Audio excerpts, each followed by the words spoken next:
شرور أنفسنا ومن سيئات أعمالنا من يهده الله فلا مضل له ومن يضلل فلا هادي له وأشهد أن لا إله إلا الله وحده لا شريك له وأشهد أن محمدا عبده ورسوله يا أيها الذين آمنوا اتقوا الله حق تقاته ولا تموتن إلا وأنتم مسلمون يا أيها الناس اتقوا ربكم الذي خلقكم من نفس واحدة وخلق منها زوجها وبث منهما رجالا كثيرا ونساء واتقوا الله الذي تساءلون به والأرحام إن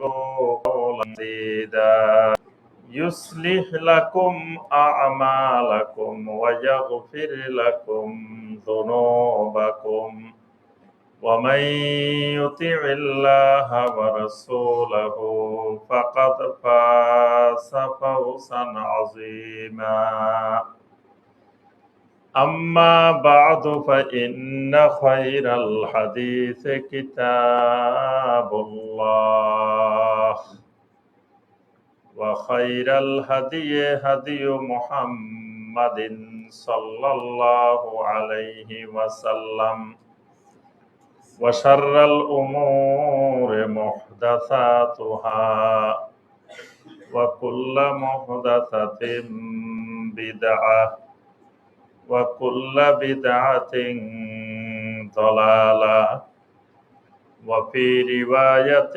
وكل ضلالة في النار اللهم صل على محمد وعلى آل محمد كما صليت على إبراهيم وعلى آل إبراهيم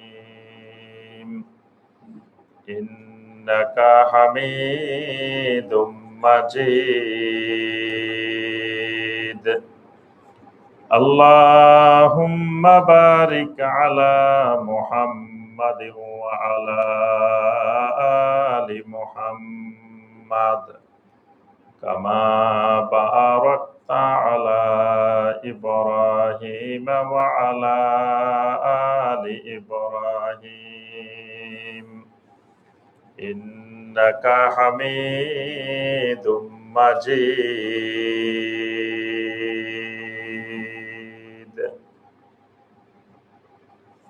ঢাকা মহানগরীর শান্তিনগর এলাকায় অবস্থিত মসজিদ সিদ্দিক রাদিয়াল্লাহু তাআলা আনহু কমপ্লেক্স কর্তৃক আয়োজিত মাসিক দ্বীনি মজলিস ইলমি হালাকায় উপস্থিত অনলাইন এবং অফলাইনের মাধ্যমে যে সকল ভাই এবং বোনেরা দেখছেন, আল্লাহ রব্বুল আলমিনের দরবারে কোটি কোটি শুকরিয়া যে মহান রব্বুল আলমিন আমাদেরকে এই ধরনের একটি ইলমি মজলিসে দ্বীনি মজলিসে আল্লাহ রব্বুল আলমিন বসার এবং ইলমি কিছু আলোচনা করার এবং শোনার যে মহান রব্বুল আলমিন আমাদেরকে তৌফিক দিয়েছেন, সে মহান রব্বুল আলামিনের শুকর আদায় করি, সকলে বলি আলহামদুলিল্লাহ। বোনেরা,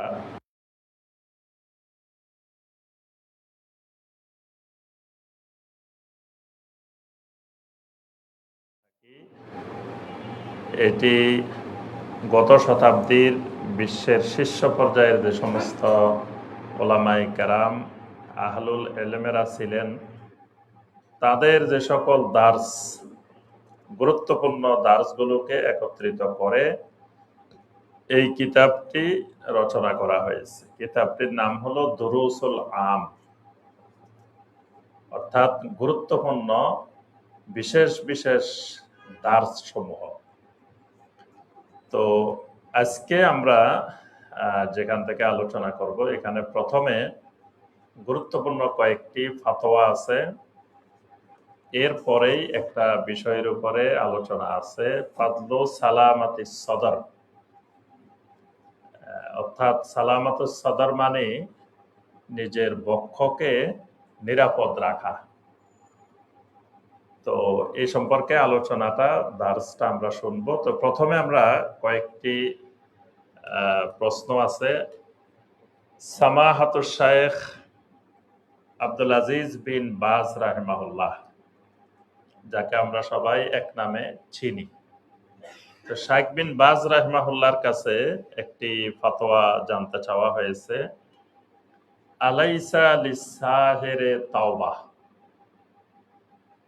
কোন জাদুকর যদি তাওবা করে তার তাওবা গ্রহণযোগ্য হবে কিনা, জাদুকরের জন্য তাওবা আছে কিনা। এটা হলো শাইখ বিন বাজ রাহিমাহুল্লাহর কাছে প্রশ্ন।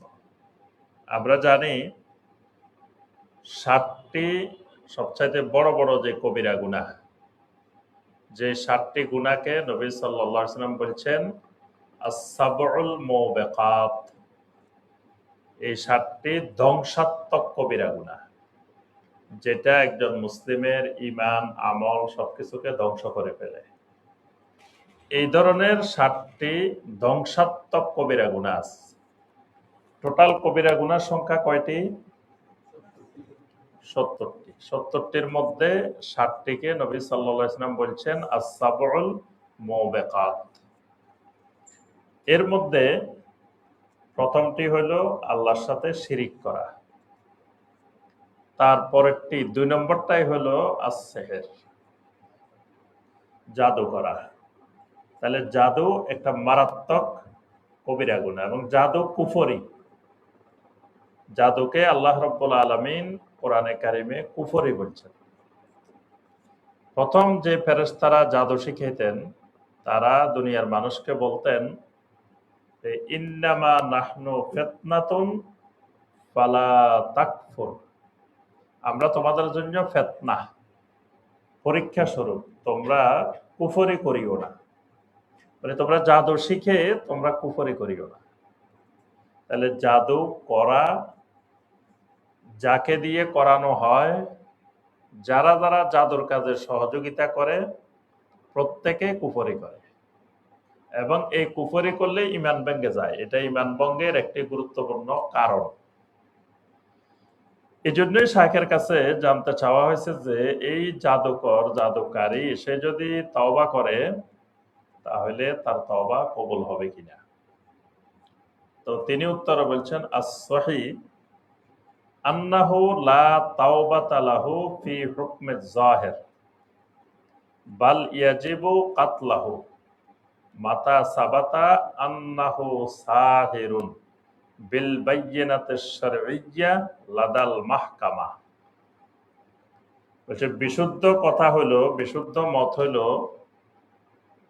জাহের হুকুম, প্রকাশ্য হুকুম হলো আন্নাহু লা তাওবাতা লাহু, জাদুকরের কোনো তাওবা নাই, বরং বাল ইয়াজিবু কাতলাহু, তাকে কতল করা, তাকে হত্যা করা ওয়াজিব।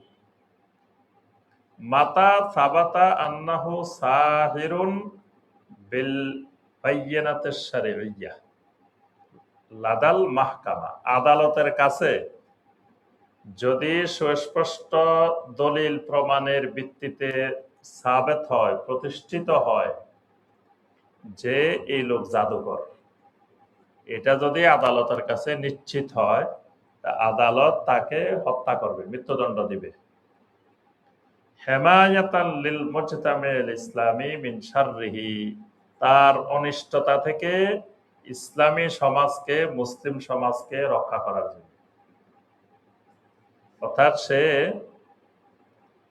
মানে ফিরে আসলেও তাকে হত্যা করতে হবে, কারণ তাকে হত্যা না করলে তার অনিষ্টতা থেকে মুসলিম সমাজ রক্ষা পাবে না। এই ব্যাপারে তিনি বলেন যে ওমর রাদিয়াল্লাহু তাআলা আনহু তার কর্মচারীদেরকে নির্দেশ দিয়েছিলেন বেকাতলিস সাহারা, জাদুকরদেরকে হত্যা করার জন্য। ওমর রাদিয়াল্লাহু তাআলা আনহু তার প্রশাসকদেরকে, গভর্নরদেরকে নির্দেশ দিয়েছেন ওই রাজ্যে যদি কোনো জাদুকর পাওয়া যায় তাকে তওবার কোনো সুযোগ দেওয়া হবে না, তাকে হত্যা করতে হবে। এমনি ভাবে হাফসা রাদিয়াল্লাহু তাআলা আনহা, উম্মুল মুমিনিন, আমাদের আম্মা হাফসা রাদিয়াল্লাহু তাআলা আনহা, তিনিও একটা দাসীকে হত্যা করার জন্য নির্দেশ দিয়েছেন, যেই দাসী জাদুকর, এই দাসীকে তিনি হত্যা করার জন্য নির্দেশ দিয়েছিলেন। জুনদুব ইবনে আব্দুল্লাহ রাদিয়াল্লাহু তাআলা আনহু থেকে সাবেত, তিনি বলেন হাদ্দুস সাহিরে দরবুহু বিসাইফ, মানে জাদুকরের শাস্তি হলো, হদ হলো তাকে তলোয়ার দিয়ে হত্যা করা, এটাই তার শাস্তি। তবে সে যদি তওবা করে, মানে সে তওবা করছে যে সে আর কখনো এটা করবে না, তাহলে ফাতাওবাতুহু মাকবুলা ইন সাদাকা ফি যালিকা, মানে আল্লাহ রাব্বুল আলামিন তওবা কবুল করবেন, আল্লাহ চাইলে তাকে ক্ষমা করে দিবেন, কিন্তু মানুষ তাকে ক্ষমা করবে না। কথাটা বুঝে আসছে? সে যদি তওবাই করে সত্যিকার অর্থে, আল্লাহ তার যে জাদুর গুনাহ সেটা আল্লাহ চাইলে ক্ষমা করে দিবেন, কিন্তু সে তওবা করছে এই কারণে তার শাস্তি রদ করা হবে না, তার মৃত্যুদণ্ড মওকুফ হবে না, তাকে হত্যা করতে হবে। সে তওবা করলে সেটা আল্লাহ বুঝবে, সে বুঝবে, কিন্তু বান্দা বুঝবে না। মানে এমন কিছু জিনিস আছে এগুলা তাওবা আল্লাহ কবুল করতে পারে, বান্দা কবুল করবে না। তার মধ্যে একটা হলো এটা। আরেকটা আছে, একজন যদি প্রমাণিত হয় তিনি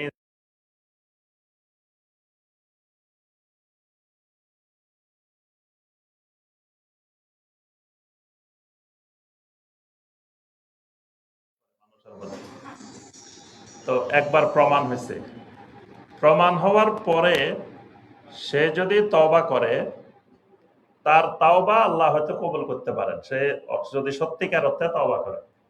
কিন্তু বান্দা, এই লোকের কোনো হাদিস, এই লোকের কোনো এলেম বান্দা গ্রহণ করবে না, কারণ এই লোক আবারও যে কোনো সময় মানুষকে ধোঁকা দিতে পারে, জাল হাদিস বানাইতে পারে, জাল হাদিসের প্রচার প্রসার করতে পারে। এই জন্য বান্দা তার তওবা কবুল করবে না। মানে সে তওবা করে ফেলছে, এখন ভালো হয়ে গেছে, এটা বলার কোনো সুযোগ নেই। আমাদের দেশে একজন বক্তা আছে, কোরআনের আয়াত বানাইছে, মানে আরবি বানায় বানায় কোরআনের আয়াতের সুরে তেলাওয়াত করে করে পড়তেছে। এই বক্তার নামের পরে দিয়ে আবার 22,000 আছে, 22,000। এখন কোরআনের আয়াত বানায় ফেলছে, খালি হাদিস না। এবং এটা শত শত ওলামায়ে কেরাম এটা ধরছেন যে এই আরবি এবারে কোনো কোরআনের আয়াত নাই, তা সে বানায় বানায় আরবিরে কোরআনের আয়াত বলে ওয়াজ করতেছে। তো তার এটা প্রমাণিত হয়েছে, সে পরে স্বীকারও করছে। সে বলছে যে আমার তখন মাথা ঠিক ছিল না, তো আমি কি বলে ফেলছি এটা আমার খেয়াল নাই। মানে সে স্বীকার করছে যে এটা বানায় বানায় বলছে। তাহলে সে স্বীকার করে, সে যদি অরিজিনালি তওবা করে, আল্লাহ তার তওবা কবুল করলে করতে পারে। কিন্তু বান্দা আর কোনোদিন তার থেকে এলেম নেওয়া যাবে না। কিন্তু বাংলাদেশের মানুষ দিন সম্পর্কে মূর্খ হওয়ার কারণে এই লোকেরা এখনো দেখি যে ওয়াজ মাহফিলে নিয়ে যায়। সে এখনো ওয়াজ করে, কিন্তু হে মৃত্যু পর্যন্ত আর ওয়াজ করতে পারবে না। যে একবার কোরআনের আয়াত বানায় ফেলছে, তো সে ওই দিন বলছে তার মাথা ঠিক নেই, তো অন্য সময় যে মাথা ঠিক থাকবে এটার নিশ্চয়তা সে কই পেয়েছে? অন্য সময় তো তার মাথা ঠিক নাও থাকতে পারে। তাহলে মানে যে একবার জাল হাদিস প্রচারকারী, জাল হাদিস তৈরিকারী হিসাবে প্রমাণিত হবে, তার দ্বিতীয়বার গ্রহণ করা হবে না, এলেমও গ্রহণ করা হবে। ঠিক একইভাবে ওই জাদুকর তওবা করতে পারে, তওবা করলে আল্লাহ চাইলে তার তওবা আল্লাহ তারা মাফ করে দিতে পারেন। সে কবিরা গুনাহ করছে বা কুফরি করছে, শিরিক করছে, তো কুফরি শিরিক কবিরা গুনাহ থেকে ফিরে আসলে তো আল্লাহ ক্ষমা করবেন, যদি সত্যিকার অর্থে সে ফিরে আসে। কিন্তু বান্দা ক্ষমা করবে না, বান্দা তাকে হত্যা করবে সে যদি জাদু করে। এটা হলো জাদুকরের শাস্তি। এরপরে তিনি আল্লাহর কাছে তওবা গ্রহণযোগ্য হতে পারে, এটা দলিল পেশ করছেন সূরা নূরের 31 নম্বর আয়াত। আল্লাহ পাক বলছেন, ওয়াতুবু ইলাল্লাহি জামিআন আইয়ুহাল মুমিনুন লাআল্লাকুম তুফলিহুন। তোমরা সকলে আল্লাহর কাছে তওবা করো হে মুমিনেরা, লাআল্লাকুম তুফলিহুন, আশা করা যায় তোমরা সফল হবে। নবী সাল্লাল্লাহু আলাইহি ওয়াসাল্লাম বলেন, আত-তাওবাহ তাহদিমু মা কানা ক্বাবলাহা। তওবা তার অতীতের সব গুনাহকে ধ্বংস করে দেয়। সুবহানাল্লাহ। আরেকটি হাদিসে নবী সাল্লাল্লাহু আলাইহি ওয়াসাল্লাম বলছেন, আত-তাইবু মিনাদ যামবি কামান লা যামবা লাহু। কোন গুনাহ থেকে যে তওবা করে, কামান লা যামবা লাহু, তওবার পরে মনে হয় যে তার কোনো আর গুনাহই নেই। সুবহানাল্লাহ। সে এরকম মাসুম হয়ে যায়, তওবার পরে এমন নিষ্পাপ হয়ে যায় যে তার কোনো আর গুনাহই নেই। তাহলে বোঝা গেল আল্লাহ রাব্বুল আলামিন ঠিক মুশরিকের তওবা কবুল করেন, মুশরিককেও আল্লাহ ক্ষমা করেন, একইভাবে জাদুকরকেও আল্লাহ ক্ষমা করতে পারেন, তার তওবা কবুলও করতে পারেন। কিন্তু বান্দার কাছে যদি প্রমাণিত হয় সে জাদুকর, সে জাদু করছে, বান্দা ক্ষমা করবে না, বান্দা হত্যা করে দিবে। বিচারককে যত বলবে যে আমি আর জীবনে কোনোদিন জাদু করব না, বিচারক এটা শুনবে না। বিচারক রায় দিবে যে তার মৃত্যুদণ্ড, হত্যা করতে। এরপর আরেকটা মাসালা, এই মাসালাটা, এই ফতোয়াটা জানতে চাওয়া হয়েছে, ফতোয়া আল-লাজনা আদ-দাইমা লিল ইফতা। এটা হলো সৌদি আরবের ফতোয়া সংক্রান্ত সর্বোচ্চ কমিটি। সৌদি আরবে সর্বোচ্চ মুফতিদেরকে নিয়ে একটা ফতোয়া সংক্রান্ত কমিটি থাকে। এখানে ফতোয়াগুলো ওই 10-12 জন মুফতি একত্রিত হয়ে এই ফতোয়াগুলো দেন। এজন্য এই ফতোয়াগুলো সারা পৃথিবীতে খুবই গুরুত্বপূর্ণ। কারণ মানে পৃথিবীর হাতে গোনা কয়েকজন মুফতির মধ্যে যারা বড় বড় মুফতি, তারাই এই ফতোয়াগুলা দেন, অনেক গবেষণা করে, রিসার্চ করে, তারপরে ফতোয়া দেন। প্রশ্ন হলো, হাল ইয়াজুজুন নাওম আলা জুনুবিন, গোসল ফরজ অবস্থায় ঘুমানো জায়েজ আছে কিনা? এটা হলো এই আল্লাজনা আদ-দাইমার কাছে প্রশ্ন। কোন ব্যক্তির উপরে গোসল ফরজ হয়েছে, রাত্রের প্রথম ভাগে গোসল ফরজ হয়েছে, বা যে কোনো সময় গোসল ফরজ হয়েছে, এখন সে গোসল করলো না, গোসল না করে সে ঘুমাই দিছে, তো এই ঘুমানোটা জায়েজ আছে কিনা? উত্তরে ফতোয়া লাজনা দাইমা বলেন, ইয়াজুজু আন ইয়ানামাল ইনসান ওয়া হুয়া জুনুব। কোন মানুষের জন্য গোসল ফরজ অবস্থায় ঘুমানো এটা জায়েজ। মানে গোসল ফরজ কিন্তু সে গোসল করে নাই, ঘুমাই দিছে, এটা জায়েজ আছে। তবে ইল্লা আন্নাল আওলা ওয়াল আফদাল, তবে উত্তম হইল, আওলা হইল, আল্লাহ ইয়ানামাল জুনুব ইল্লা বাদা আন ইয়াগসিলা ফারজাহু। গোসল যদি নাও করে, যার উপরে গোসল ফরজ হয়েছে, সে তার লজ্জাস্থান ধৌত করে নিবে, ওয়াইয়াতাওয়াদ্দা, ওযু করে নিবে, ওযুআহু লিস-সালাহ, মানে নামাজের ওযুর মতো, সালাতের ওযুর মতো ওযু করে নিবে। এরপরে সে গোসল না করলেও অসুবিধা নাই, সে ঘুমায় থাকতে পারে। এ ব্যাপারে আম্মাজান আয়েশা রাদিয়াল্লাহু তাআলা আনহা থেকে বর্ণিত, আম্মাজান আয়েশা বলেন, কানা রাসূলুল্লাহ সাল্লাল্লাহু আলাইহি ওয়াসাল্লাম ইজা আরাদা আইয়ানামা ওয়া হুয়া জুনুবুন, যখন নবী সাল্লাল্লাহু আলাইহি ওয়াসাল্লাম গোসল ফরজ অবস্থায় ঘুমানোর ইচ্ছা করতেন, আল্লাহ রাসূল তার লজ্জাস্থানকে ধৌত করতেন, ওযু সালাতের ওযুর মতো ওযু করে নিতেন, তারপরে ঘুমাইতেন। এটা হলো উত্তম। তবে মূল কথা হলো মানে ঘুমানো জায়েজ, তবে নামাজ বাদ দিয়ে ঘুমানো যাবে না। ফজরের নামাজ বাদ দিয়ে ঘুমাই দিয়েছে, হ্যাঁ, এটা করা যাবে না। ফজরের আগে অবশ্যই তাকে গোসল করতেই হবে, যদি তার উপরে গোসল ফরজ হয়। আচ্ছা, আরেকটি প্রশ্ন আল্লাহ জানা আদ-দাইমা লিল ইফতার কাছে, এই প্রশ্নটি হলো, মান মাতা ওয়া আলাইহি দাইনুন লাম ইয়াস্তাতি আদাহু লিফাকরিহি হাল তাবকি রূহাহু মারহুনাতান মুআল্লাকাতান, মানে কোন ব্যক্তি এমন অবস্থায় মারা গেছে তার উপরে ঋণ আছে, তার উপরে ঋণ ফরজ, মানে মানুষ তার কাছে ঋণ পাবে, কিন্তু লাম ইয়াস্তাতি আদাহু লিফাকরিহি, দারিদ্রতার কারণে এই ঋণ আদায় করতে সে সক্ষম না। এরকম ঋণগ্রস্ত ব্যক্তি যদি মারা যায়, তাহলে তার রূহ কি ঝুলন্ত অবস্থায় বন্দী থাকবে কিনা? কারণ হাদিসের মধ্যে আছে, আল্লাহ রাসূল সাল্লাল্লাহু আলাইহি ওয়াসাল্লাম বলছেন, আপনার এটা মুসনাদে আহমদের হাদিস, ইবনে মাজার হাদিস, তিরমিজির হাদিস, আবু হুরায়রা রাদিয়াল্লাহু তাআলা আনহু থেকে বর্ণিত, আল্লাহ রাসূল বলছেন, নাফসুল মুমিনে মুআল্লাকাতুন বিদাইনিহি হাত্তা ইউকদা আনহু, কোন ব্যক্তি যদি, কোন মুমিন যদি ঋণগ্রস্ত অবস্থায় মারা যায়, এই ঋণটা যতক্ষণ পর্যন্ত না পরিশোধ হবে এতক্ষণ তার রূহটা ঝুলন্ত অবস্থায় থাকে, তার রূহ এতক্ষণ ঝুলন্ত অবস্থায় থাকে। এই জন্য ঋণ নেওয়ার ক্ষেত্রে খুব সাবধান।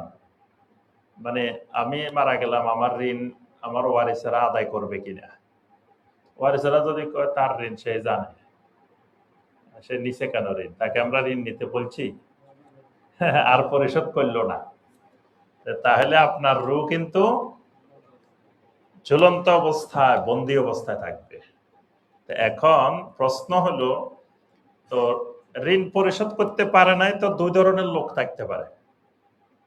এক ধরনের লোক আছে সচ্ছল ঋণ খেলাপি, মানে সে ঋণ পরিশোধ করতে পারে, তার কাছে পরিশোধ আছে, টাকা আছে, সম্পদ আছে, কিন্তু সে ইচ্ছা করে পরিশোধ করে না। এই রকমের সংখ্যাই বেশি। আমাদের দেশের যে হাজার হাজার কোটি টাকার ঋণ খেলাপি যারা, এরা কি গরিব? এরা তো অভাবের কারণে ঋণ পরিশোধ করতে পারতেছে না, এরা তো এরকম না। এজন্য ইসলামে একজন মুমিনের মান সম্মান আর একজন মুমিনের কাছে আমানত, পবিত্র। একজন মুমিন আর একজন মুমিনের মান সম্মান নষ্ট করতে পারবে না, কিন্তু একটা ক্ষেত্রে নবী সাল্লাল্লাহু আলাইহি ওয়াসাল্লাম অনুমোদন দিচ্ছেন, তার মান সম্মান নষ্ট করা যাবে। নবী সাল্লাল্লাহু আলাইহি ওয়াসাল্লাম বলছেন, যে ঋণ খেলাপি সচ্ছল ঋণ খেলাপি, মানে সে ঋণ পরিশোধ করার মতো সামর্থ্য আছে কিন্তু ঋণ পরিশোধ করে না, তাহলে এই লোকের ইয়াস্তাহিল্লু ইরদাহু, এই লোকের মান সম্মান নষ্ট করা বাকিদের জন্য হালাল। নবী সাল্লাল্লাহু আলাইহি ওয়াসাল্লাম হালাল করে দিয়েছেন। মানে আপনি পত্রিকায় লোকের নাম দিয়ে, ছবি দিয়ে বিজ্ঞাপন দিয়ে দিতে পারবেন, এটাতে আপনার কোনো গুনাহ হবে না। যে বিজ্ঞাপন দিয়ে দিবেন যে এই যে ঋণ খেলাপি দেখেন, এই ভদ্রলোক ঋণ খেলাপি, ঋণ দেওয়ার মতো তার কাছে সামর্থ্য আছে কিন্তু ঋণ পরিশোধ করতেছে না। আর অন্যদেরকে আপনি সতর্ক করে দিলেন, খবরদার বাকিরা কোনো ভাই যেন এর দোকানে না পড়েন, এরা আমি একবার ঋণ দিয়ে পাইতেছি না, আপনারা কেউ আর ঋণ দিবেন না।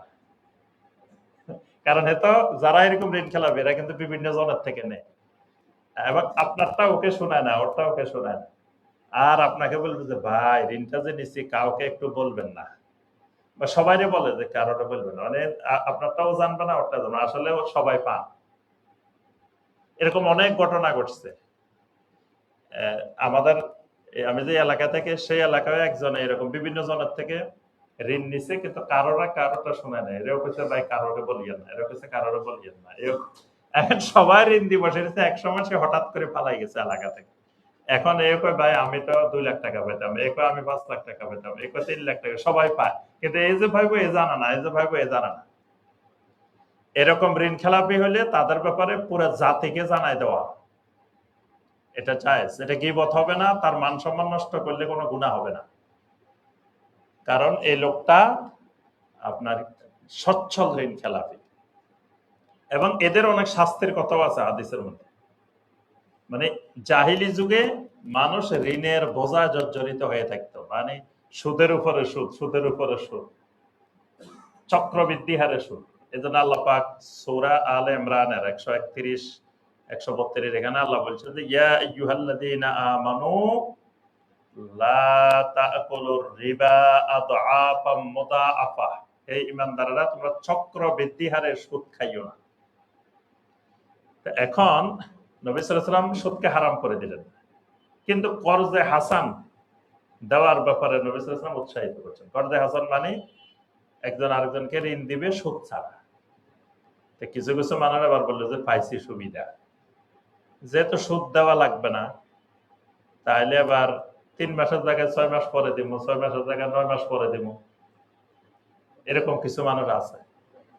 জাহেলি যুগেও এরকম নবী সাল্লাল্লাহু আলাইহি ওয়াসাল্লাম দেখলেন যে কিছু মানুষ এই সুযোগ পেয়ে ইচ্ছা করে ঋণ পরিশোধ করে না, গড়িমসি করে, মনে করে আর তো সুদ দেওয়া লাগবে না। এখনো দেখবেন মানে ইসলামী ব্যাংকিং এর ক্ষেত্রে আসলে মানুষ মনে করে কি সুদ ভিত্তিক ব্যাংকে তো আপনি টাকা দিতে দেরি করলে খালি সুদ যোগ হবে, তো ইসলামী ব্যাংকিং এ তো কোনো সুদ যোগ হবে না, আপনি দেরি করলেও সুদ যোগ করা যাবে না। আপনি 3 মাসের টাকা দেওয়ার কথা টাকা, এটা যদি 3 বছরেও দেন তাও কিন্তু 1 টাকাও সুদ যোগ করতে পারবে না। এখন মানুষ ইচ্ছা করে করে দেন, ইচ্ছা করে করে দেরি করে। এই জন্য শরিয়ার এই সিদ্ধান্ত নেওয়া হয়েছে যে বিলম্ব করলে আপনার উপরে একটা বিলম্ব ফি বা জরিমানা নেওয়া হবে। দেখবেন ইসলামী ব্যাংকগুলোতে এই কম্পেনসেশন আছে, জরিমানা আছে, কিন্তু শর্ত আছে, জরিমানা এটা ব্যাংকের ইনকাম হিসাবে, আয় হিসাবে নেওয়া যাবে না।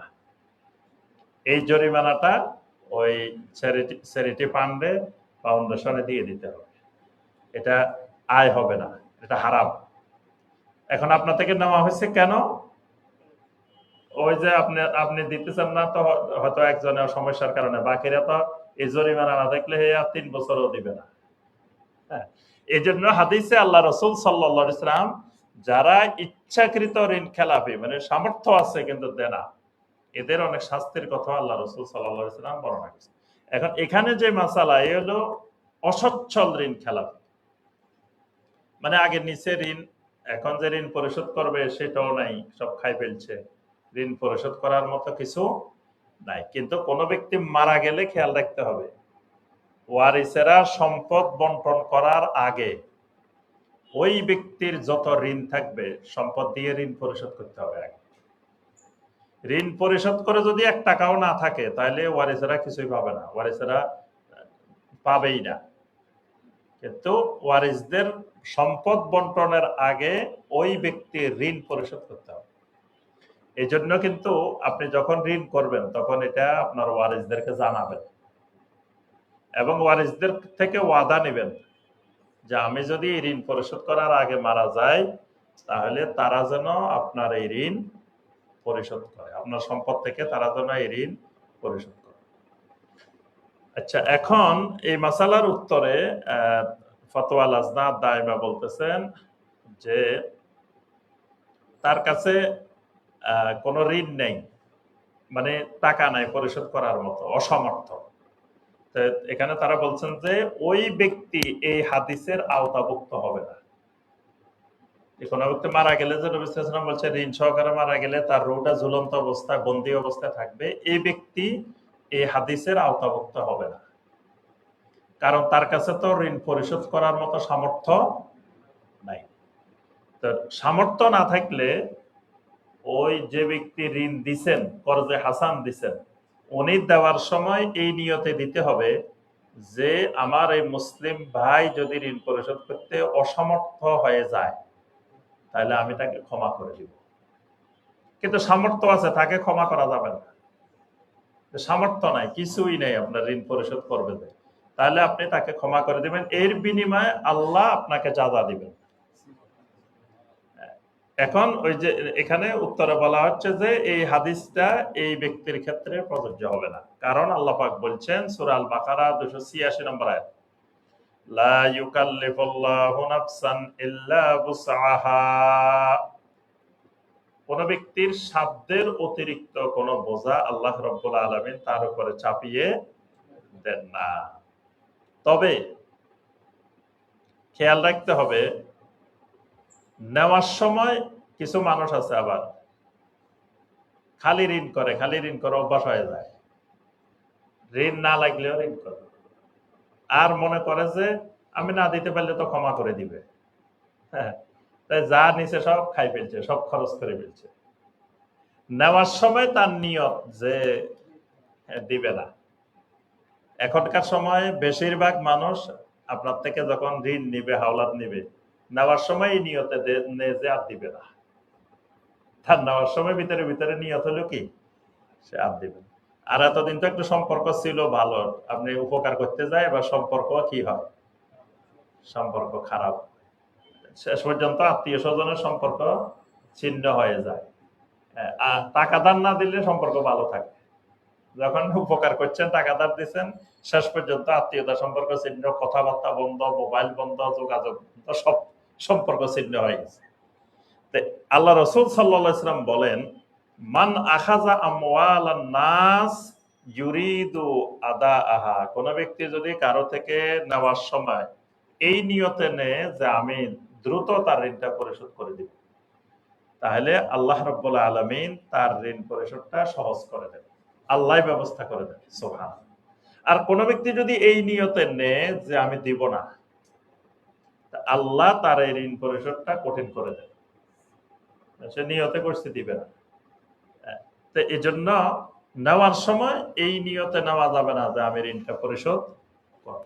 নেওয়ার সময় এই নিয়তে নিতে হবে যে দ্রুত, যত তার সাথে একটা চুক্তি হবে এত তারিখে দিব, তার আগে যেন আমি দিয়ে দিতে পারি, এই নিয়তেই নিতে হবে। আল্লাহ পাক আমাদেরকে আমল করার তৌফিক দান করুন। এরপরে যেটি, সেটি হলো ফাদলু সালামাতিস সাদার, এই বিষয়ের উপরে দার্স।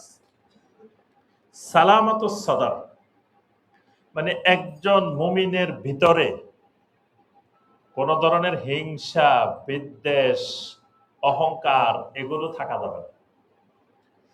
এগুলো থাকা মানে তার বক্ষটা ত্রুটিযুক্ত, তার বক্ষটা অসুস্থ, তার বক্ষটা রোগাক্রান্ত, তার পাল্পটা বিভিন্ন রোগে আক্রান্ত হয়ে গেছে। আর এগুলো থেকে মুক্ত থাকাকে বলা হয় সালামাতুস সাদর, মানে আমার অন্তরটা, আমার বক্ষটা সমস্ত রকমের অপরাধ থেকে মুক্ত। অপরাধ মানে হিংসা, বিদ্বেষ, অহংকার, এগুলো থেকে আমার অন্তরটা মুক্ত। আল্লাহ রাসূল সাল্লাল্লাহু আলাইহি ওয়াসাল্লামের হাদিস, সহিহ মুসলিমের হাদিস, লা তাবাগাদু ওয়ালা তাহাসাদু ওয়ালা তাদাবারু ওয়ালা তাকাতাউ ওয়া কুনু ইবাদাল্লাহি ইখওয়ানা। আমার উম্মতরা, লা তাবাগাদু, একজন আরেকজনের উপরে বগদ করিও না। বগদ মানে একজন আরেকজনকে অপছন্দ করিও না।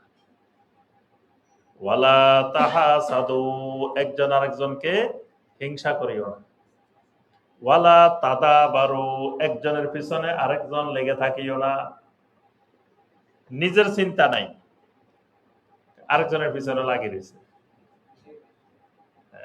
আল্লাহ রাসূল সাল্লাল্লাহু আলাইহি ওয়াসাল্লাম বলেন, ওয়ালা তাদাবারু, তুমি আরেকজনের পিছনে লেগে থাকিও না, বলেন তোমার পিছনে লেগে থাকো, তোমাকে পর্যবেক্ষণে রাখো, তোমার দোষ ত্রুটি অনুসন্ধান করো, আরেকজনেরটা অনুসন্ধান করার আগে।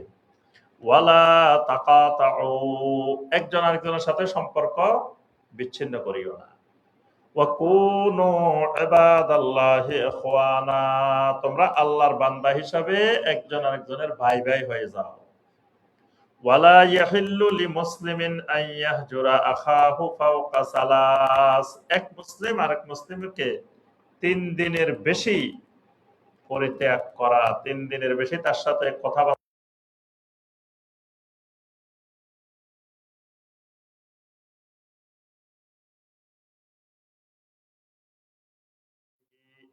ওই আল্লাহর কসম যে আল্লাহর হাতে আমার প্রাণ, লা তাদখুলুল জান্নাতা হাত্তা তুমিনু, ততক্ষণ পর্যন্ত তোমাদের কেউ জান্নাতে যাবে না যতক্ষণ পর্যন্ত না সে ঈমান না আনবে। ওয়ালা তুমিনু হাত্তা তাহাব্বু, ততক্ষণ পর্যন্ত কেউ ঈমান আনতে পারবে না যতক্ষণ একজন আরেকজনকে মহব্বত না করবে।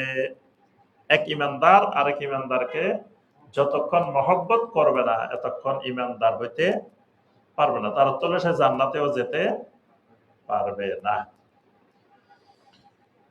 তাহলে অন্তরটা নিরাপদ থাকা, নিরাপদ থাকা মানে যে অন্তরে কোনো গুনার কল্পনা করে না। মানুষের ভিতরে গুনার অনেক কল্পনা জল্পনা হয়, এই কল্পনা জল্পনা নাই। মানে কারো নষ্ট করার, কারো হক মারে খাওয়ার, কারো চিন্তাই করার, কারো চুরি করার, কারো এটা করার, এগুলোর ভিতরে কোনো পরিকল্পনা নাই। ভিতরে কারো প্রতি কোনো হিংসা বিদ্বেষ এগুলা নাই, ভিতরে কোনো অহংকার নাই। তাহলে বুঝতে হবে আমার অন্তরটা নিরাপদ, সুস্থ। জান্নাতি মানুষ যখন জান্নাতে যাবে, জান্নাতে ঢুকানোর আগে আল্লাহ রাব্বুল আলামিন জান্নাতীদের অন্তর থেকে সামান্য সামান্য যে হিংসা বিদ্বেষ ছিল এগুলো আল্লাহ বের করে দিবেন। সুবহানাল্লাহ। মানে পৃথিবীতে এমন কোন মানুষ নাই যার অন্তরে সামান্য হলেও হিংসা বিদ্বেষ নাই, এরকম কোন মানুষ একজনও নাই। তো সামান্য থাকবে, কারো 1% আছে, কারো 2% আছে, কারো 10% আছে, কারো হয়তো 70%, কারো 80%, কম আর বেশি। তো এখন জান্নাতি হয়ে গেছে লোকটা, কিন্তু অন্তরে অন্তরে কিছু হিংসা রয়ে গেছে। আবার দোনোজন জান্নাতি কিন্তু দুনিয়াতে একজন আরেকজনের হিংসা করতে এরকমও হইতে পারে। দোনোজন জান্নাতে গেছে কিন্তু দুনিয়াতে একজন আরেকজনকে একটু একটু অপছন্দ করত। তা আল্লাহ পাক বলছেন ওয়া নাযাআনা মা ফি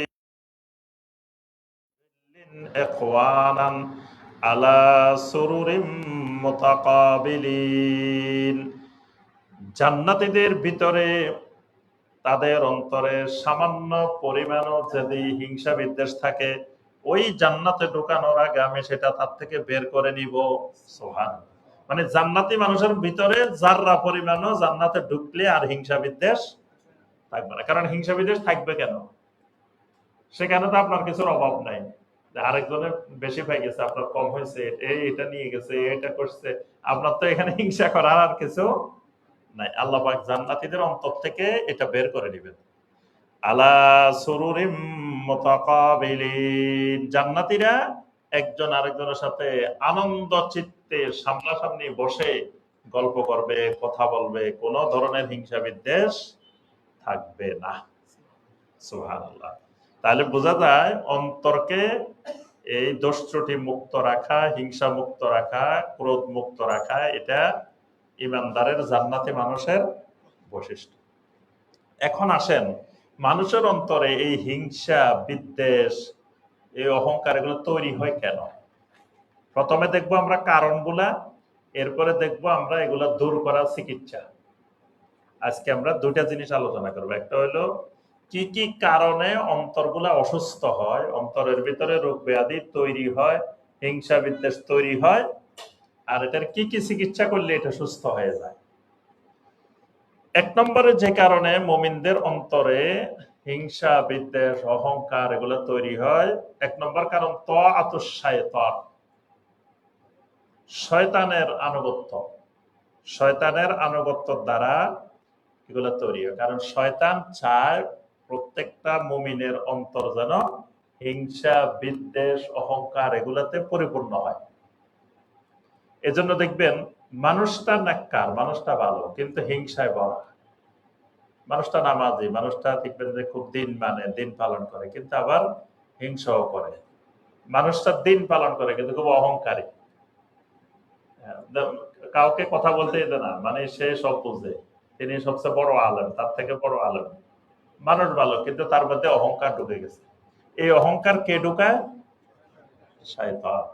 এই জন্য আল্লাহ পাক কোরআনে কারিমে বলছেন, ওয়াকুল্লি ইবাদি ইয়াকুলুল্লাতী হিয়া আহসান ইন্নাশ শাইতানা ইয়ানজাগু বাইনাহুম। শয়তান তাদের ভিতরে ওই হিংসা বিদ্বেষ তৈরি করে দেয়। শয়তান একজনের পিছনে আরেকজনকে হিংসা করায়, বিদ্বেষ তৈরি করায়, অহংকার তৈরি করায়। এগুলো শয়তানের একটা বড় ধরনের ওয়াসওয়াসা, প্ররোচনা। এজন্য শয়তানের যারা যত বেশি অনুগামী হবে তাদের অন্তর তত বেশি অসুস্থ হবে। 2 নম্বর, অন্তরকে অসুস্থ করে আল গাদাব। গাদাব মানে রাগ। যার রাগ যত বেশি হবে অন্তর তত বেশি অসুস্থ হবে। রাগ যত কম অন্তর তত নিরাপদ। তার ভিতরে হিংসাও আসবে না, বিদ্বেষও আসবে না, অহংকারও আসবে না।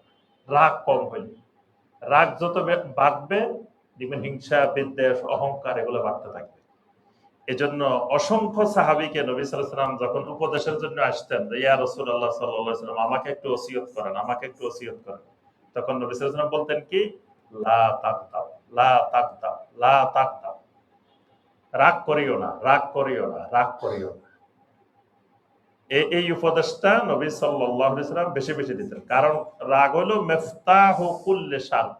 যত অনিষ্ট আছে সমস্ত অনিষ্টের চাবি হলো রাগ, গদব। 3 নম্বর, অন্তরে হিংসা বিদ্বেষ তৈরি হয়, অন্তরটা অসুস্থ হয় যে কারণে, সেটি হলো আন-নামিমা। নামিমা, নামিমা মানে ছগলখড়ি। ছগলখড়ি বুঝেন তো? ছগলখড়ি বুঝেন? হ্যাঁ, ছগলখড়ি মানে যে দুইজনের মধ্যে ঝগড়া লাগাই দিবেন, মারামারি লাগাই দিবেন, দুইজনের ভিতরে আপনি সম্পর্ক নষ্ট করে দিবেন। একে যা একরকম বলবেন, ওকে যা একরকম বলবেন। অনেকে দেখবেন বউ আর শাশুড়ির মধ্যে সম্পর্ক নষ্ট করার জন্য বোর কাছে যায় একরকম বলে, শাশুড়ির কাছে যায় আরেক রকম বলে, বাবার কাছে যায় একরকম বলে, ছেলের কাছে যায় একরকম বলে, এই ভাইয়ের কাছে যায় একরকম বলে, ওই ভাইয়ের কাছে যায় একরকম বলে। এরকম কিছু মানুষের স্বভাব থাকে, এটাকে বলা হয় নামিমা। এই নামিমা এটা কাফেরদের বড় বৈশিষ্ট্য। আল্লাহ পাক কাফেরদের বৈশিষ্ট্য বর্ণনা করতে গিয়ে বলছেন, হাম্মাজিম মাশাইম বিনামিম। এরা হলো হাম্মাজ। হাম্মাজ মানে হুমাজা। ওয়াইলুল লিকুল্লি হুমাজাতিল লুমাজা। হুমাজা হলো যারা মানুষের দোষ ত্রুটি খুঁজে, 2 রকমের দোষ ত্রুটি খুঁজে, মানে দোষ ত্রুটি বর্ণনা করে, মানুষকে তুচ্ছ জ্ঞান করে, মানুষকে হেয় করে 2 মাধ্যমে। একটা হলো কথাবার্তার মাধ্যমে, আর একটা হলো ইশারা ইঙ্গিতের মাধ্যমে। মানে আপনি চোখ টিভি বুঝাইলেন যে মানুষ এটা মানে এত সুবিধার না, কথা বলার নেই কিছু, কিন্তু চোখ দিয়ে ইশারা দিচ্ছেন, তাহলে আপনি এটাও একটা মানুষকে হেয় করা, আপনি মানুষকে ছোট জ্ঞান করা। আবার কথা দিয়েও করা যায়, এমন ভাষা প্রয়োগ করলেন যে ভাষা আপনি তাকে হেয় করলেন, তুচ্ছ করলেন। তো এই ইশারার মাধ্যমে যেটা, এটাকে বলা হয় হুমাজা, আর যেটা কথার মাধ্যমে এটাকে বলা হয় লোমাজা। তো আল্লাহ পাক বলছে কাফেরদের বড় বৈশিষ্ট্য, এরা ওই ইশারা ইঙ্গিতে সবসময় এমন ভাব দেখায় মুসলিমদেরকে হেয় প্রতিপন্ন করে। মানে মুসলিম হয়েছে তো জ্ঞান নাই, এই জন্য ইমান আনছে, এ কিছু বুঝে না এই জন্য ইমান আনছে। আমাদের মতো চালাক হইলে, বুদ্ধিমান হইলে কি ইমান আনতো? মানে যারা ইমান আনছে এরা কিছু বুঝে না, এরা বোকা, এরা এজন্য ইমান আনছে, সহজ সরল, এই জন্য ইমান আনছে। এটাকে বলে হাম্মাস। আরেকটা হলো মাশা ইম বিনামিম। এরা সবসময় ছবল করে বেড়াইতো, মানে 2 জনের মধ্যে ঝগড়া লাগাই দেওয়া, 2 জনের মধ্যে বিরোধ লাগাই দেওয়া, সম্পর্ক নষ্ট করা। নবী সাল্লাল্লাহু আলাইহি ওয়াসাল্লাম আরেকটা হাদিসে বলেছেন, লা ইয়াদখুলুল জান্নাতা ফাত্তান। ফাত্তান মানে নাম্মাম। যারা ছগলখড়ি করে এরা কখনো জান্নাতে যাবে না। এই ছগলখড়ি মানুষের অন্তরকে অসুস্থ বানায় ফেলে।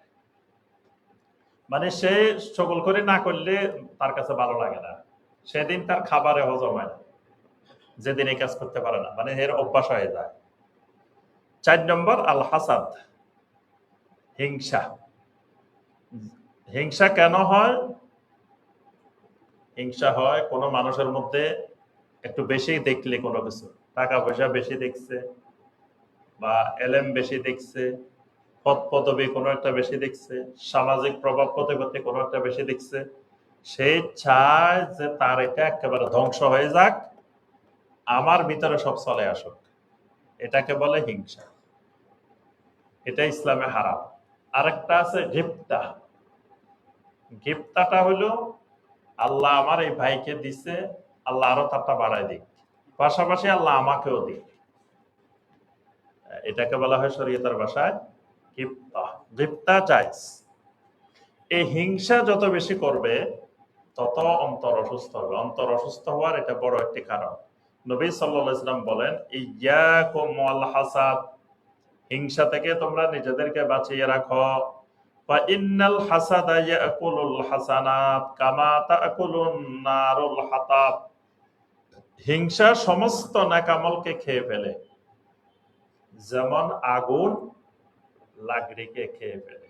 আগুনের মধ্যে যত কাঠ দিবেন তত খাই ফেলায়, যত কাঠ দিবেন লাকড়ি দিবেন খেয়ে ফেলবে। ঠিক হিংসা মানুষের সমস্ত আমলগুলোকে, নেক আমলগুলোকে খেয়ে ফেলে। 5 নম্বর আত-তানাফুসু আলাদ দুনিয়া, দুনিয়া নিয়ে প্রতিযোগিতা। যে যত বেশি দুনিয়া নিয়ে প্রতিযোগিতা করবে তার অন্তর তত বেশি অসুস্থ হয়ে যাবে।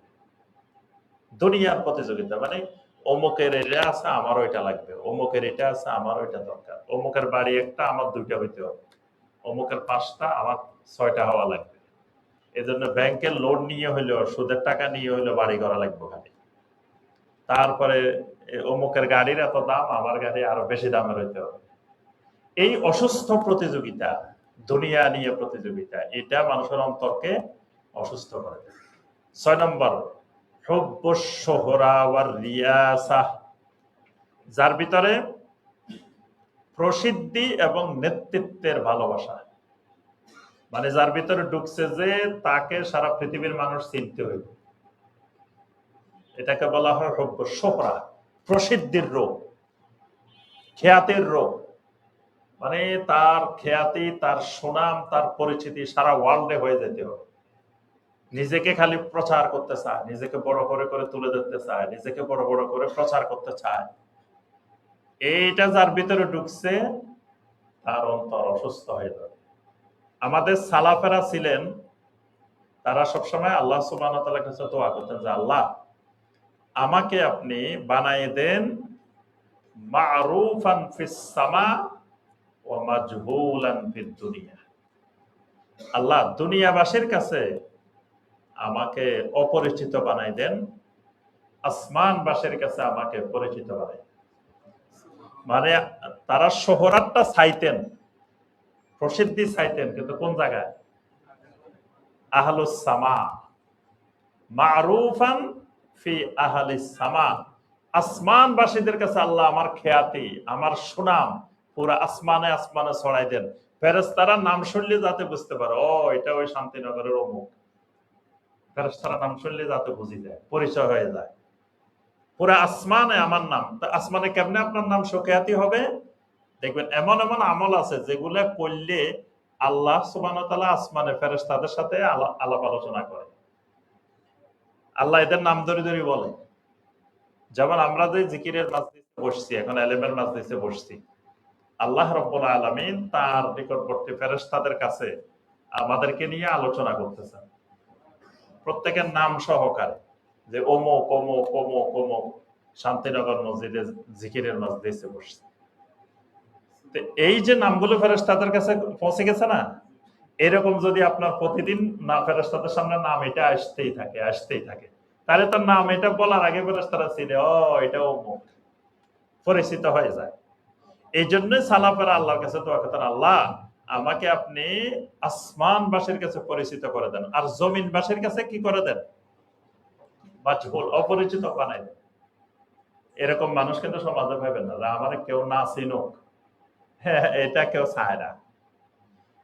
এই যে ওয়াইস আল কারনি, ওয়াইস আল কারনি রাহমাহুল্লাহ, যিনি ওয়াইস করুনি নামে আমাদের দেশে খুব পরিচিত।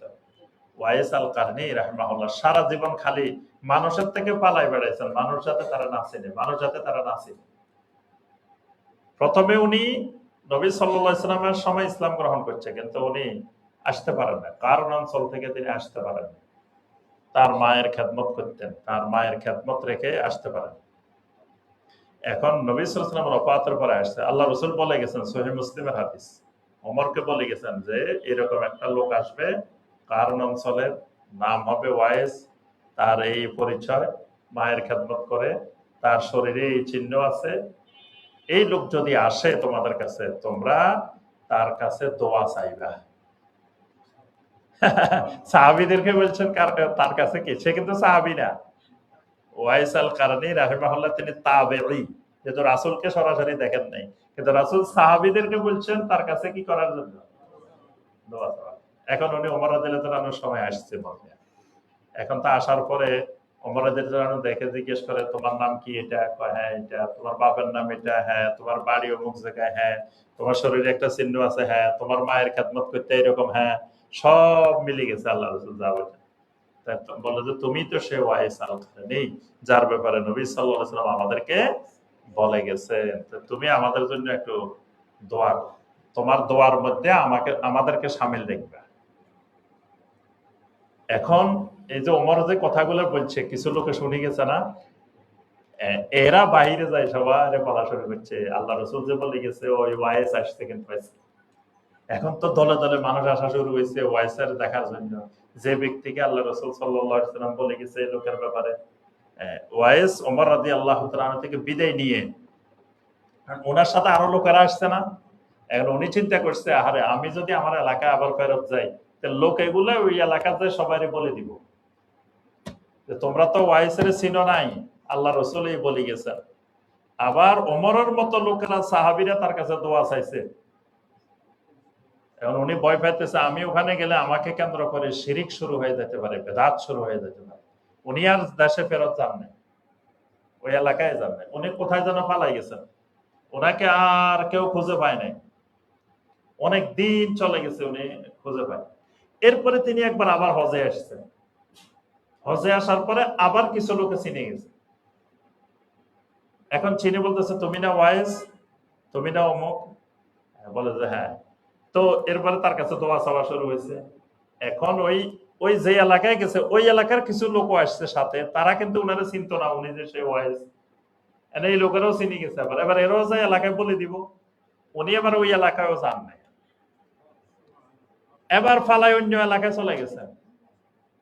শেষে আলী রাদিয়াল্লাহু তাআলা আনহুর খেলাফত কালে যখন খারেজিদের বিরুদ্ধে যুদ্ধ হয়, তখন আলী রাদিয়াল্লাহু তাআলা আনহুর সাথে তিনি ওই জিহাদে অংশগ্রহণ করছেন এবং ওই জিহাদে তিনি শাহাদাত বরণ করছেন।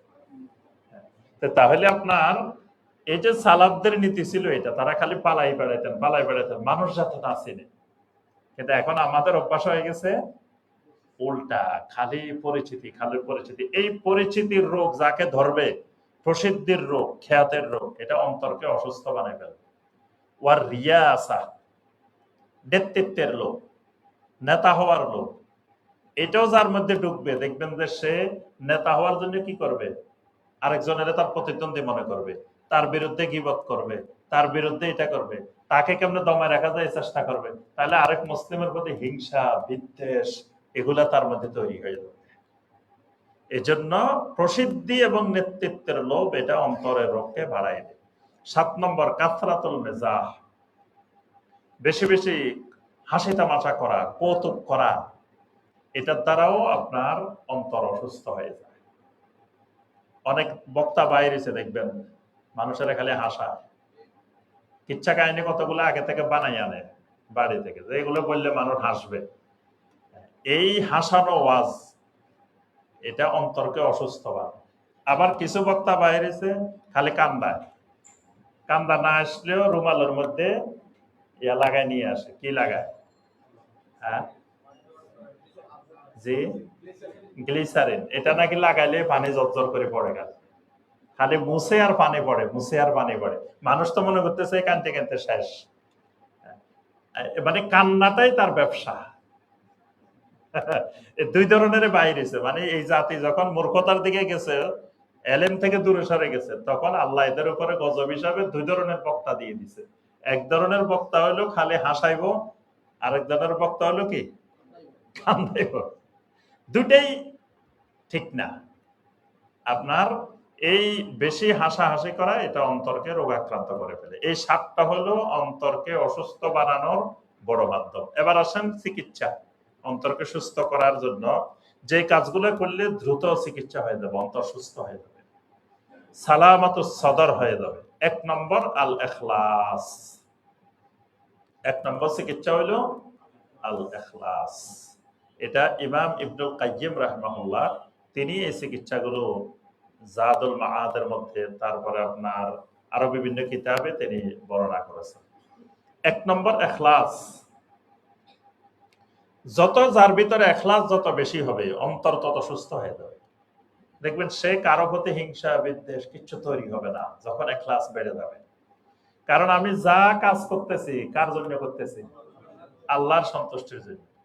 তাহলে আবার আপনি ধরো সালাত আদায় করতেছেন কার জন্য? আল্লাহর জন্য। কে দেখছে না দেখছে, কে কি বলছে না বলছে, আপনার অন্তরে আর কিছু নেই। আমি আমার আল্লাহর জন্য করছি, আবার আল্লাহ দেখছে। আরেকজনের উপকার করছেন আল্লাহর সন্তুষ্টির জন্য। এখন আপনার আপনার ওই উপকারের প্রতিদানে কি বলছে না বলছে, কি দিছে না দিছে, এসব প্রশ্ন আর আসবে না। আমি তো আল্লাহ সন্তুষ্টির জন্য করছি, আল্লাহ আমাকে দিবে। কি দিল না দিল, কি বললো না বললো। কিন্তু আমরা কি করি? তাকে আজকে সহযোগিতা এটা করছি, কালকে কোনো এক কাজে আমি ডাকছি, আসে নাই। কই মিয়া তোরে সারা বছর সব ধরনের টাকা পয়সা দিয়ে সহযোগিতা করি, আজকে আমার বিপদে আসলি না। সাথে সাথে যা দিছে সব বরবাদ, সব শেষ। সে যদি আল্লাহর সন্তুষ্টির জন্য ইখলাস,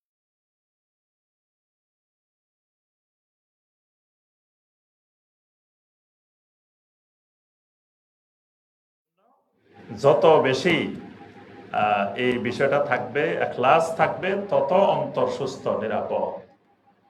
২ নম্বর রেদাল আবদে আন রাব্বিহি ওয়া ইমতালাউ কলবিহি বিহি। মানে আল্লাহ রাব্বুল আলামিনকে রব হিসাবে পেয়ে সন্তুষ্ট হয়ে যাওয়া। মানে একটা হলো, দেখবেন সাহাবায়ে কেরামের বৈশিষ্ট্য কোরআনে আল্লাহ বারবার বলছে রাদিয়াল্লাহু আনহুম ওয়া রাদু আন, যে আল্লাহ এদের উপরে সন্তুষ্ট হয়ে গেছে, আবার এরাও কি আল্লাহর উপরে সন্তুষ্ট হয়ে গেছে। আচ্ছা, আমাদের উপরে আল্লাহ সন্তুষ্ট হয়েছে এটা তো বুঝলাম, আমরা আল্লাহর উপরে সন্তুষ্ট হয়েছি এটা মানে কি? যে আমি আল্লাহর উপরে কেমনে সন্তুষ্ট হব? আল্লাহ না আমার উপরে সন্তুষ্ট হবে এটা বুঝলাম, যে আল্লাহ আমি এই আমলটা করছি, আল্লাহ আমার উপরে খুশি হয়ে গেছে, আল্লাহ রাজি হয়ে গেছে, আল্লাহ আমার ইখলাসটা পছন্দ হয়। তা আল্লাহ রাজি হয় এটা কিন্তু আমরা বুঝছি, কিন্তু আবার আমি কেমনে আল্লাহর উপরে রাজি হব? আর আমি আল্লাহর উপরে রাজি হইলে কি না হইলে কি কি কিন্তু না, আল্লাহর উপরে রাজি হইতে হবে। আপনি যতক্ষণ আল্লাহর উপরে রাজি হবেন তখন আল্লাহ আপনার উপরে রাজি হবে। যতক্ষণ আমি আপনি আল্লাহর উপরে সন্তুষ্ট হব না, আল্লাহ আমার আপনার উপরে সন্তুষ্ট হবেন। এই জন্য দেখবেন ওই যে নবী সাল্লাল্লাহু আলাইহি ওয়াসাল্লাম বলেছেন মান রাদিয়া বিল্লাহি রাব্বান ওয়া বিল ইসলামি দীনান ওয়া বি মুহাম্মাদিন সাল্লাল্লাহু আলাইহি ওয়াসাল্লাম নাবিয়্যান দাখালাল জান্নাহ। সুবহানাল্লাহ। যে ব্যক্তি আল্লাহকে রব হিসাবে পেয়ে সন্তুষ্ট হয়ে গেছে, ইসলামকে দ্বীন হিসাবে পেয়ে সন্তুষ্ট হয়ে গেছে, মুহাম্মদ সাল্লাল্লাহু আলাইহি ওয়াসাল্লামকে নবী হিসাবে পেয়ে সন্তুষ্ট হয়ে গেছে, সে জান্নাতে যাবে। সুবহানাল্লাহ। তাহলে এজন্য আমরা বলি রাদিতু বিল্লাহি রাব্বান, আল্লাহকে রব হিসাবে পেয়ে আমি রাজি হয়ে গেছি, সন্তুষ্ট হয়ে গেছি। সন্তুষ্ট হওয়া মানে যে আমার একজন রব আছে, আল্লাহ রাব্বুল আলামিন। এই আল্লাহকে রব পাইছি আমি, এটার জন্য আমি জমিনের মধ্যে সবচাইতে বড় সৌভাগ্যবান। এই জন্য আমি আমার এই রবের সাথে সম্পর্ক বাড়ানোর জন্য চেষ্টায় আছি। দেখবেন আপনি যখন আমরা রবের সাথে সম্পর্ক বাড়ানোর চেষ্টায় থাকবেন, তখন অন্য মানুষের প্রতি আপনার হিংসা বিদ্বেষ কিচ্ছু আসবে না। অন্য মানুষ নিয়ে চিন্তা করার সময় তো পাইবেন না। আপনি কখন অন্যদেরকে নিয়ে চিন্তা করবেন এই সুযোগে তো নাই আপনার। দেখবেন ওই যে যাদের কাজকর্ম নাই, বেকার, এরাই দেখবেন যে ওই দোকানে বসে বসে গীবত সমালোচনা, কার কি হয়েছে না হয়েছে। গ্রামে দেখবেন অনেক মানুষ যে দেখা গেছে কাজকর্ম কম, হয়তো দিনে একটু কাজকর্ম করছে, সন্ধ্যা থেকে বেকার চা দোকানে বসে বসে টেলিভিশন দেখতেছে, এই দেখতেছে, তো কাজকর্ম নাই। তা আবার বসে বসে কার বাড়ির কি হয়েছে, কার ছেলের কি হয়েছে, কার বোর কি হয়েছে, এই খোঁজ খবর লয় আর এই কাজ করে।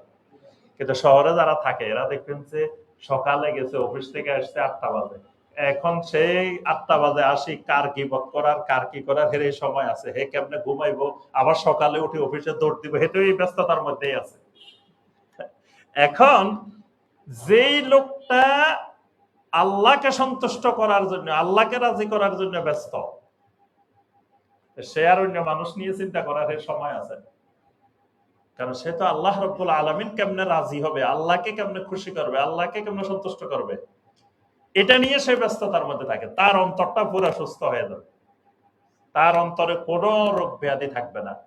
আর যখন দেখবেন যে আপনি আপনার রবকে সন্তুষ্ট করার জন্য ব্যস্ত, আপনি আরো চাইবেন যে আমার ভাই, এই ভাইও আল্লাহকে সন্তুষ্ট করুক, এই ভাইও আল্লাহকে সন্তুষ্ট করুক, আপনি আরো 10 জনকে চাইবেন যে সবাই আল্লাহকে রাজি খুশি করা নিয়ে ব্যস্ত থাকুক। তখন দেখবেন যে আর মানুষকে নিয়ে চিন্তা করার, হিংসা বিদ্বেষ, এই অহংকার, এগুলোর ভিতরে আসবে না। 3 নম্বর, কিরাআতুল কোরআন ওয়া তাদাব্বুরুহু। কোরআনে কারীম বেশি বেশি পড়তে হবে আর কোরআনের তাদাব্বুর করতে হবে। তাদাব্বুর মানে কোরআন তেলাওয়াত আর কোরআন বোঝার জন্য সবসময় চেষ্টা করতে হবে, কোরআনের সাথে লেগে থাকতে হবে, তাহলে অন্তরে আর রোগ ব্যাধি থাকবে না। কারণ কোরআনকে আল্লাহ বলছেন শিফাউল লিমা ফিস সুদুর ওয়া নুনাজ্জিলু মিনাল কোরআনি মা হুয়া শিফাউ ওয়া রাহমাতুল লিল মুমিনিন। এটা মুমিনের অন্তরে শিফা দিবে, সমস্ত রোগ ব্যাধি দূর করে দিবে। 4 নম্বর, তাযাক্কুরুল হিসাব ওয়াল ইকাব। সব সময় হিসাবের কথা মনে করা, আযাবের কথা মনে করা, যে আল্লাহর কাছে আমাকে হিসাব দিতে হবে, আল্লাহর শাস্তিগুলোর কথা স্মরণ করা। 5 নম্বরে দোয়া, আল্লাহর কাছে সবসময় দোয়া করতে হবে, আল্লাহ আমার অন্তরকে পরিচ্ছন্ন করে দেন, আমার অন্তরে কোনো রোগ ব্যাধি রাখবেন না। 6 নম্বর সাদাকা, আল্লাহর রাস্তায় সাদাকা করা, বেশি বেশি আল্লাহর রাস্তায় সাদাকা করা। সাদাকা করলে অন্তরের রোগ ব্যাধি দূর হয়ে যায়, অন্তরকে পবিত্র করে দিবে। 7 নম্বর ইফশাউস সালাম, বেশি বেশি করে সালাম দেওয়া। 8 নম্বর, কি আজানের টাইম হয়ে গেছে, শেষ করে দিচ্ছি। 8 নম্বর তারকু কাসরাতিস সুয়াল, বেশি বেশি প্রশ্ন করা, এটা পরিহার করা। যেটা জানি এটাই তো আমল করি না, তো খামাকা যেটা দরকার নাই, অনেকে প্রশ্ন করে 10 বছর পরে এটা হতে পারে, 5 বছর পরে এটা হতে পারে, এটা হলে কি হবে, এই প্রশ্ন করা যাবে না, যে সময় আসবে ওই সময় দেখা যাবে। এজন্য বেশি বেশি প্রশ্ন পরিহার করা। 9 নম্বর মুহাব্বাতুল খায়র লিল মুসলিমিন, আমার নিজের জন্য যেটা পছন্দ করি আমার অন্য মুসলিম ভাইয়ের জন্য সেটা পছন্দ করা। 10 নম্বর আদামুল ইস্তেমালিল গীবা ওয়ান নামিমা, গীবত চগলখড়ি এগুলোকে করতে চাইলে না শোনা। ধরুন আপনার কাছে একজন গীবত করতে আসছে, বলে ভাই আমাকে তো বলতেছেন, আমি কিন্তু ওর বলে দিব, তখন দেখবেন আর গীবত করবে না, আর তার ব্যাপারে বলবে না। যে যদি এমন কথা বলেন যেটা আমি তাকে বললে কোনো অসুবিধা হবে না, আপনারা বলি তলি লাস্টে বলে যে খবরদার ভাই এই কথা যেন সে না শুনে, বা এই কথা যেন কেউ না শুনে, আপনি বলেন না আমাকে বলা মানে সবাই শুনে যাবো, আমি সবাইকে বলে বেড়াবো, তখন দেখবেন যে আর আপনার কাছে গীবত করবে না। এই গীবত না শোনা, এগুলো না শোনা, এগুলো হলো অন্তরকে নিরাপদ রাখা, সুস্থ রাখার উপায়। আল্লাহ রাব্বুল আলামিন আমাদের সবাইকে অন্তরের সকল রোগ ব্যাধি থেকে মুক্ত হয়ে অন্তরকে সুস্থ রাখার আল্লাহ পাক তৌফিক দান করুন।